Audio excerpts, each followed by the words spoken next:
The Great Silence. Short story by Ted Chiang. The humans use Arecibo to look for extraterrestrial intelligence. Their desire to make a connection is so strong that they've created an ear capable of hearing across the universe. But I and my fellow parrots are right here. Why aren't they interested in listening to our voices? We're a non-human species, capable of communicating with them. Aren't we exactly what humans are looking for? The universe is so vast that intelligent life must surely have arisen many times. The universe is also so old that even one technological species would have had time to expand and fill the galaxy. Yet there is no sign of life anywhere except on Earth. Humans call this the Fermi paradox. One proposed solution to the Fermi paradox is that intelligent species actively try to conceal their presence, to avoid being targeted by hostile invaders. Speaking as a member of a species that has been driven nearly to extinction by humans, I can attest that this is a wise strategy. It makes sense to remain quiet and avoid attracting attention. The Fermi paradox is sometimes known as the Great Silence. The universe ought to be a cacophony of voices, but instead, it's disconcertingly quiet. Some humans theorize that intelligent species go extinct before they can expand into outer space. If they're correct, then the hush of the night sky is the silence of a graveyard. Hundreds of years ago, my kind was so plentiful that the Rio Abajo forest resounded with our voices. Now we're almost gone. Soon, this rainforest may be as silent as the rest of the universe. There was an African gray parrot named Alex. He was famous for his cognitive abilities. Famous among humans, that is. A human researcher named Irene Pepperberg spent 30 years studying Alex. She found that not only did Alex know the words for shapes and colors, he actually understood the concepts of shape and color. Many scientists were skeptical that a bird could grasp abstract concepts. Humans like to think they're unique. But eventually Pepperberg convinced them that Alex wasn't just repeating words, that he understood what he was saying. Out of all of my cousins, Alex was the one who came closest to being taken seriously as a communication partner by humans. Alex died suddenly, when he was still relatively young. The evening before he died, Alex said to Pepperberg, "You be good. I love you." If humans are looking for a connection with a non-human intelligence, what more can they ask for than that? Every parrot has a unique call that it uses to identify itself. Biologists refer to this as the parrot's contact call. In 1974, astronomers used Arecibo to broadcast a message into outer space intended to demonstrate human intelligence. That was humanity's contact call. In the wild, parrots address each other by name. One bird imitates another's contact call to get the other bird's attention. If humans ever detect the Arecibo message being sent back to Earth, they will know someone is trying to get their attention. Parrots are vocal learners. We can learn to make new sounds after we've heard them. It's an ability that few animals possess. A dog may understand dozens of commands, but it will never do anything but bark. Humans are vocal learners too. We have that in common.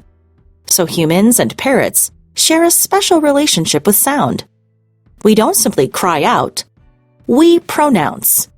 We enunciate. Perhaps that's why humans built Arecibo the way they did. A receiver doesn't have to be a transmitter, but Arecibo is both. It's an ear for listening and a mouth for speaking. Humans have lived alongside parrots for thousands of years, and only recently have they considered the possibility that we might be intelligent. I suppose I can't blame them. We parrots used to think humans weren't very bright. It's hard to make sense of behavior that's so different from your own.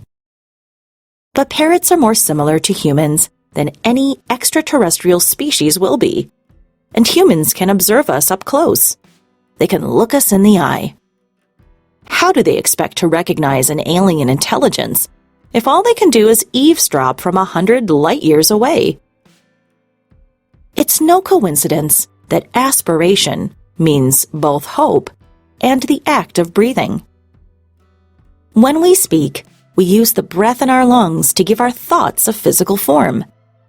The sounds we make are simultaneously our intentions and our life force. I speak, therefore I am. Vocal learners, like parrots and humans, are perhaps the only ones who fully comprehend the truth of this. There's a pleasure that comes with shaping sounds with your mouth. It's so primal and visceral that throughout their history, humans have considered the activity a pathway to the divine. Pythagorean mystics believed that vowels represented the music of the spheres and chanted to draw power from them. Pentecostal Christians believe that when they speak in tongues, they're speaking the language used by angels in heaven. Brahmin Hindus believe that by reciting mantras, they're strengthening the building blocks of reality. Only a species of vocal learners would ascribe such importance to sound in their mythologies. We parrots can appreciate that. According to Hindu mythology, the universe was created with a sound, Om.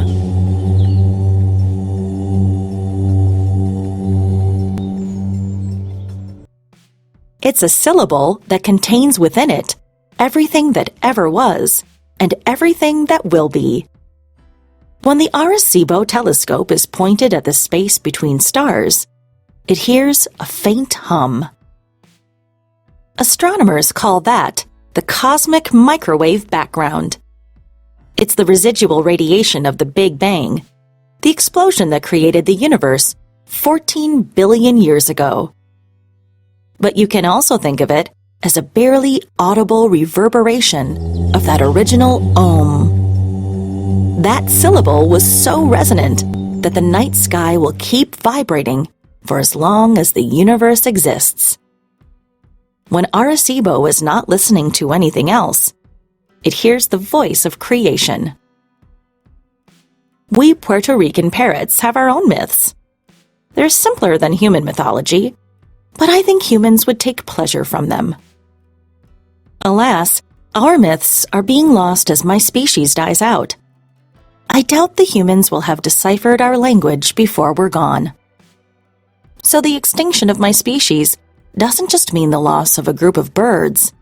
It's also the disappearance of our language, our rituals, our traditions. It's the silencing of our voice. Human activity has brought my kind to the brink of extinction. But I don't blame them for it. They didn't do it maliciously. They just weren't paying attention. And humans create such beautiful myths.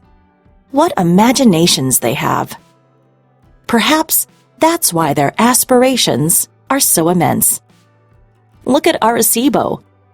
Any species that can build such a thing must have greatness within it. My species probably won't be here for much longer. It's likely that we'll die before our time and join the great silence. But before we go, we are sending a message to humanity.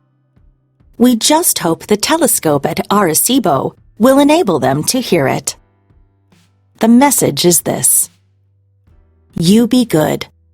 I love you.